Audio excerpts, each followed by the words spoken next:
համար 36, խնդրեմ Տիկին Անդրեսյան։ Շնորհակալություն, հարգելի պարոն Գրիգորյան, հարգելի գործընկերներ, ներկայացվող նախագիծը վերաբերում է ֆիթնես կենտրոններին եւ մարզասրահներին ներկայացվող չափորոշիչների սահմանմանը։ Ես պետք է հիշեցնեմ, որ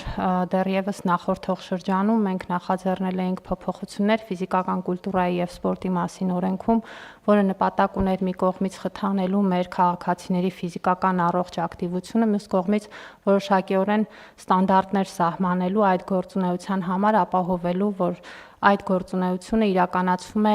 մարդու առողջության համար անվտանգ եւ ապահով միջավայրում, եւ այս շրջանակներում օրենքի փոփոխությունից հետո մենք իրականացրել ենք մի շարք աշխատանքներ, մասնավորապես ֆիթնես կենտրոնների գործունեությունը դարձել է ծանուցման ենթակա գործունեություն եւ այս տարվա փետրվարի վերջից մինչ այս պահը արդեն իսկ իրենց գործունեության մասին ծանուցել են շուրջ 40 կազմակերպություններ, ուրախությամբ պիտի փաստեմ, որ այդ կազմակերպությունները գործում են գրեթե բոլոր մարզերում եւ Երևանում, ինչը նշանակում է, որ ֆիթնես գործունեություն ծավալող կազմակերպությունները իրականում աշխարհագրության առումով բավականին ընդգրկուն են եւ իհարկե կառավարության քաղաքականությունն է, որպեսզի ել ավելի շատ լինեն ցանցերը, որտեղ մարդիկ կարող են հաճախել եւ իրենց առողջությունը բարելավող եւ նաեւ ֆիզիկական առողջ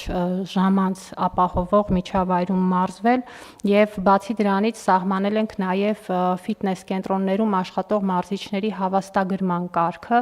կարևորելով այն հանգամանքը, որ այս գործունեության շրջանակներում մեր քաղաքացիներին համապատասխան խորհրդատվություն տրամադրող նրանց մարզող մասնագետները ունենան մասնագիտական պատշաճ պատրաստվածություն եւ պետք է ասեմ, որ հավաստագրման կարգը արդեն իսկ այս տարվա մայիսի 7-ից ուժի մեջ է գործում է եւ սահմանված են հստակ ընթացակարգեր եւ գիտելիքների շրջանակ, որը արդեն հավաստագրման համար հիմք է հանդիսանում։ Ըստ էության ներկայացվող նախագիծը գալիս է ամբողջացնելու քաղաքականության այս շղթան եւ սրանով էլ սահմանում ենք արդեն ֆիթնես կենտրոնների համար սահմանվող չափորոշիչները։ Պետք է ասել, որ դրանք սահմանվելու են, դրանք գործելու են որոշումը ընդունելուց հետո 1 տարի ժամանակահատվածում ուժի մեջ մտնելու պայմանով, ինչը բավարար ժամանակահատված է այս պահին գործող մեր կազմակերպությունների համար բավարար ժամանակ տալու վերլուծելու սեփական գործունեությունը եւ ըստ անհրաժեշտության համապատասխան լրամշակումները անելու։ Պետք է ասեմ, որ այդ չափորոշիչները սահմանված են հստակ տրամաբանության շրջանակներում, բխեցվելով Հայաստանի Հանրապետության օրենսդրությունից, մասնավորապես առանձին կարգավորումներ են դրված ֆիթնես կենտրոններում կամ մարզասարքերում տեղադրված մարզասարքերի մասով, որպեսզի ապահովենք, որ դրանք ինքնաշեն չլինեն, ունենան համապատասխան սերտիֆիկատ եւ ըստ այդմ վստահ լինենք, որ այդ մարզագույքի օգտագործումը անվտանգ է եւ ապահովում է այն տրամաբանության մեջ, որ օգնում է մարդուն, ոչ թե վնասում։ Համապատասխան կարգավորումներ են սահմանվել օդափոխության, սանհանգույցի, ջրամատակարարման, բնական կամ արհեստական լուսավորության, ինչպես նաեւ անհրաժեշտության դեպքում բժշկական ծառայությունների հասանելիության մասով։ Իհարկե սահմանվում է նաեւ, որ ֆիթնես կենտրոնների մարզիչները պետք է ունենան հավաստագիր, որի մասին արդեն խոսեցի, եւ վստահ ենք, որ այս կարգավորումները կօգնեն, որպեսզի մեր քաղաքացիների ֆիզիկական առողջ ակտիվությունը եւ նրանց մարզումները իրականացվեն այն ստանդարտի եւ այն պայմանների պարագայում, որ վստահ լինենք, որ իրականում այս գործունեությունը իսկապես բերում է հանրային առողջության ամրապնդմանը եւ պետք է ասեմ, որ իրականում այս նախաձեռնությունը շատ մանրամասն քննարկված է ոլորտի կազմակերպությունների հետ։ Մենք մի քանի փուլով քննարկումներ ենք ունեցել ավելի քան 40 կազմակերպությունների ներկայացմամբ եւ նաեւ նրանց պահանջով է, որ ոլորտի կարգավորման որոշակի առաջարկներ են ներկայացվել, որտեղ իրականում կարծում ենք, որ դրա կարիքը կա եւ նույն ժամանակ պարոն Գրիգորյան պետք է ասեմ, որ մենք նախորդ տարի իրականացրել ենք հետազոտություն պարզելու մեր հանրության ֆիզիկական ակտիվության վարքագիծը եւ պետք է ասել, որ իրականում մեր հարցումների տրամաբանության մեջ շուրջ 1600 քաղաքացիների շրջանում ֆիթնես կենտրոններ այս պահին հաճախում են մեր ամեն 10 քաղաքացուց շուրջ մեկը։ Եվ սա ցուցանիշ է, որը իհարկե բարելավման էական կարիք ունի եւ կարծում ենք, որ կառավարության քաղաքականությունը պետք է ուղղված լինի այս գործունեության խթանմանը, ու պետք է հիշեցնեմ նաեւ, որ ֆիզիկական կուլտուրայի եւ սպորտի ռազմավարության շրջանակներում մենք հիմա մարզերում մասնավորի հետ համագործակցությամբ պլանավորում ենք տիպային մարզահամալիրների կառուցում, մասնավորապես առաջին փուլում Արարատում, Մարտունիում, Եղեգնաձորում, Արարատում, Մարտունիում հողահատկացումները արված են, նախագիծը փորձաքննված է եւ արդեն շինարարության մրցույթի փուլում ենք եւ այստեղ նաեւ պլանավորում ենք ֆիթնես կենտրոնների արկայություն որպես այս տիպային մարզահամալիրների մաս եւ այս մարզահամալիրների կառավարումը պլանավորվում է մասնավորի կողմից, որոնք մասնագիտացված են այս ոլորտում եւ սա նշանակում է, որ զուգահեռաբար այս ինստիտուցիոնալ կարգավորումներին մենք նաեւ ենթակառուցվածքների զարգացման քաղաքականություն ենք վարում, որը վստահ եմ, որ բերելու է էական փոփոխությունների։ Խնդրում եմ հաստատել, շնորհակալություն։ Շնորհակալություն Տիկին Անդրեասյան, կարևոր հարց է, բայց ես ուզում եմ մի հիշեցում անեմ ու մի բան խնդրեմ, որպեսզի այս process-ում ինչ անելիքներ մենք ունենք։ Հիմա եթե մենք ֆիթնես այդ ծառայությունների որակի ստանդարտի խնդիրը լուծենք, այսինքն եւ ունենանք ստանդարտ եւ նաեւ այդ ստանդարտի նկատմամբ ինչ որ վստահություն, որ այդ ստանդարտը ապահովում են, մենք պիտի արդեն կապենք այդ ծառայությունը առողջապահության ապահովագրության հետ, որովհետև եթե դուք երաշխավոր եք, որ ոլորտը կարգավորված է եւ ունի թվային շտեմարաններ, որոնք արձանագրում են քաղաքացու ֆիթնես պատմությունը, վստահեցնում եմ ձեզ, որ մենք քեշբեքի ծրագիրը անմիջապես կմեկնարկենք։ Ըստ էության, եթե մարդ ծախսանում իր ֆիթնեսի, իր սպորտի վրա, այդ ծախսը մենք կհամարենք առողջապահության ապահովագրության վճար եւ ըստ էության ամբողջ ծախսը, որ կատարվում այնտեղ, ստեղից կնվազեցվի։ Մենք այս քաղաքական պայմանավորվածությունը կարծես թե ունենք, ուղղակի ստեղ տեղեկատվական փոխանակման համակարգի խնդիրն է, որ պիտի խնդրենք, որ ոլորտը լուծի։ Այսինքն, եթե մարդ այցելում է օգտվում է այդ ծառայություններից, դա պիտի էլեկտրոնային արձանագրում ունենա, որպեսզի մենք կարողանանք արմեդում ներբեռնել եւ ավտոմատ բոնուսային կամ քեշբեքի համակարգը աշխատի ավտոմատ կերպով, ինչքան շատ մարդը սպորտով զբաղվի, այդքան շատ հետ վճար կստանա ապահովագրական ծախսից, պարտադիր ապահովագրության կամ որևէ այլ բենեֆիտներ, կամ կփոխանցի ընտանիքի անդամին, այսինքն շատ են տարբերակները, բայց վստահեցնում եմ, որ այդ մոտիվացիոն համակարգը կաշխատի նույնիսկ եթե պետությունն է ապահովագրության դիմաց վճարում, բարեկամին կփոխանցենք։ Պարոն Գրիգորյան, շատ կարևոր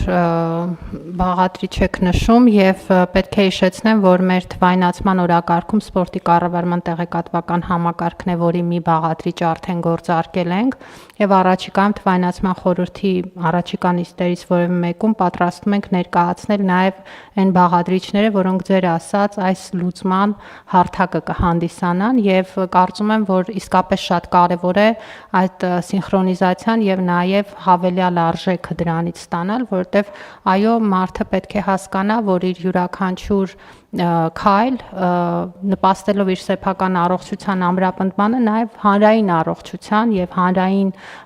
վարքականոնի ամրապնդմանն է ուղղում եւ այդ իմաստով նաև դա ճանաչվում գնահատվում է պետության կողմից կոնկրետ համակարգի միջոցով։ Միանշանակ համաձայն եմ եւ մենք այս նույն տրամաբանությամբ ենք նաև կրթական համակարգում այս կանոնների եւ այս ուղղությամբ կրթությունը իրականացնում։ Պետք է հիշեցնեմ, որ կառավարության ընդամենը 2 նիստ առաջ մենք հանրակրթության չափորոշիչի փոփոխությունները քննարկեցինք, որտեղ առողջ ապրելակերպը դարձավ առարկա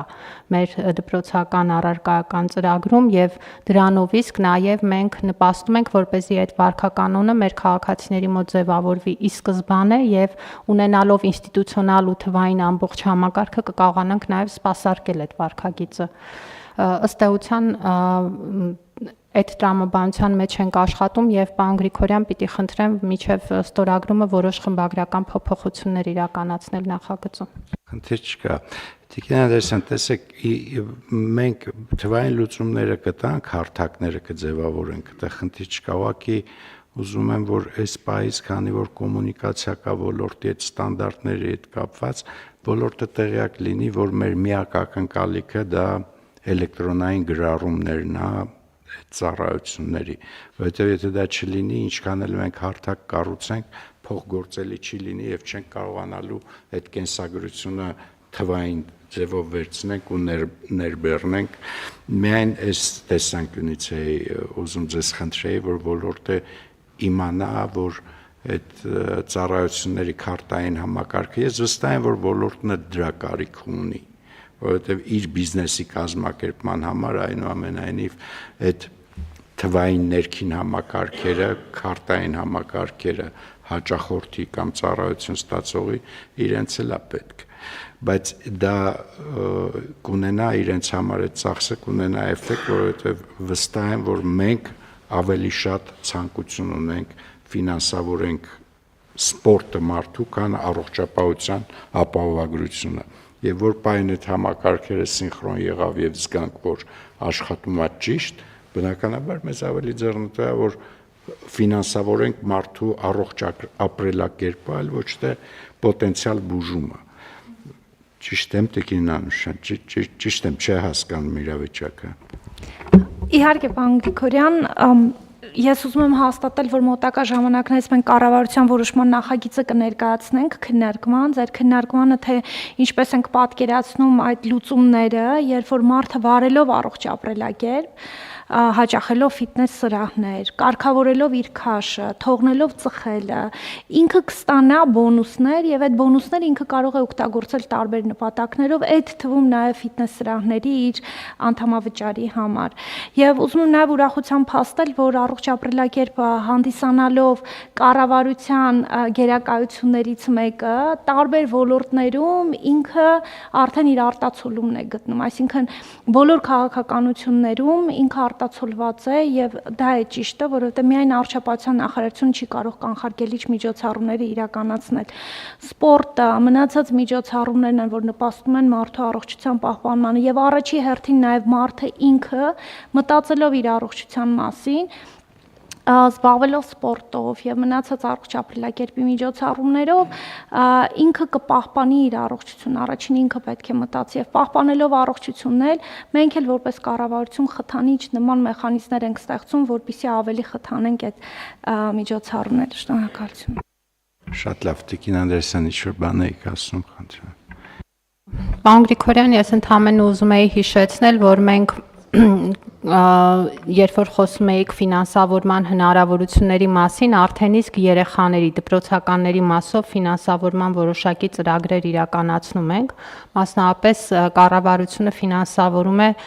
մարզերում տեղակայված մասնավորի կողմից շահագործվող կամ մասնավորին պատկանող լողավազաններում մեր դպրոցականների լողի պարապմունքները, եւ սա կոնկրետ օրինակ է այդպիսի աջակցության ծրագրի, որի շահառուն իհարկե առաջին հերթին մեր երեխաներն են եւ պետք է ուրախությամբ ասեմ, որ արդեն մի քանի 100 շահառու երեխաներ ունենք մեր շուրջ 5 մարզերում, ովքեր որ այս ծրագրից օգտվում են, բայց նաեւ կոնկրետ տնտեսվարողները, որոնք այս ոլորտում գործունեություն են ծավալում, այսպիսի ծրագրերի միջոցով նաեւ կարողանում են ընդլայնել իրենց շահառուների շրջանակը եւ ֆինանսական հոսքերը, ու պետք է հիշեցնեմ, որ կառավարության քաղաքականությունը սպորտի տնտեսականացումն է եւ ես սա համարում եմ դրա քայլերից մեկը, որովհետեւ մենք խթանում ենք մասնավորի գործունեությունը սահմանելով որոշակի աշխատանքային շրջանակ եւ նաեւ ծրագրեր, որոնք նպաստելու են նաեւ իրենց գործունեության ընդլայնմանն ու զարգացմանը, բայց այս իմաստով կուզեմ նշել, որ այդ փորձառությունը արդեն ունենք եւ կարծում եմ դա էլ մեզ օգտակար կլինի հաջորդ փուլում ձեր նշած աշխատանքները իրականացնելու համար։ Լավ, դե կզբաղվեք, չէ՞ Տիկին Անդրեասյան, իմ ասածը ինդիվիդուալ մակարդակով ամեն մարդու կողմից սպորտով զբաղվելու, ոնց ասեմ, միավորների գոյությունը, ձևավորենք այդ միջավայրը, այդ մթնոլորտը եւ այդ թվային լուծումը, հետո սկսենք խթանել նույնիսկ թիրախային ինդիվիդուալ մակարդակով, ով շատ միավոր ունի,